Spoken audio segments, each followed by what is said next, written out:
হজের মোট খরচ ৫ থেকে ৬ লাখ টাকায় নামিয়ে আনা সম্ভব বলে মন্তব্য করেছেন হজ এজেন্সিজ অ্যাসোসিয়েশন অব বাংলাদেশ হাবের সভাপতি সৈয়দ গোলাম সরোয়ার। রাজধানী আশকোনা হজ ক্যাম্পে সংবাদ সম্মেলনে হাব সভাপতি বলেছেন ২০২৭ সালে হজ যাত্রার বিমানের টিকিট মূল্য কমে ১ লাখে নেমে আসবে। মধ্যস্বত্বভোগীদের দৌরাত্ম্য কমানো গেলে কমে আসবে হজের মোট খরচও। এ সময় হাব মহাসচিব ফরিদ আহমেদ মজুমদার বলেছেন, দ্রুততম সময়ে মোয়াল্লেম চুক্তি, বাড়ি ভাড়া, ট্রান্সপোর্ট চুক্তি, তাঁবু নির্বাচনের কাজ করতে হলেও শেষ পর্যন্ত সফলভাবে সব কার্যক্রম সম্পন্ন করা গেছে।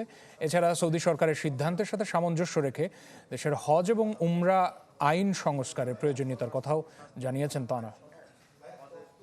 ম্যাক্সিমাম আমাদের এজেন্ট সৌদি আরবে হাজিদের সাথে আমরা সরকারকে আহ্বান করব যে মধ্যশক্তি যারা হজের লাইসেন্স নাই তারা যেন টাকা গ্রহণ করতে না পারে এবং তাদের বিরুদ্ধে আইনের যে কোনো ব্যবস্থা হয়।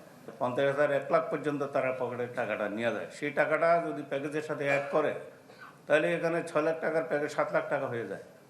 তো সেটা যদি ডাইরেক্ট আমাদের কাছে আসে তাহলে আমরা ৬ লাখ টাকা বা ৫ লাখ টাকায় দিয়ে আমরা করি। ঈদ আসবে, সাথে ক্যাশব্যাকও আসবে। নিজের বা প্রিয়জনের জন্য কেনাকাটায় এবারও নগদ পেমেন্টে পাচ্ছেন দারুণ ক্যাশব্যাক। তাই যাই কিনুন, পেমেন্ট করুন নগদে।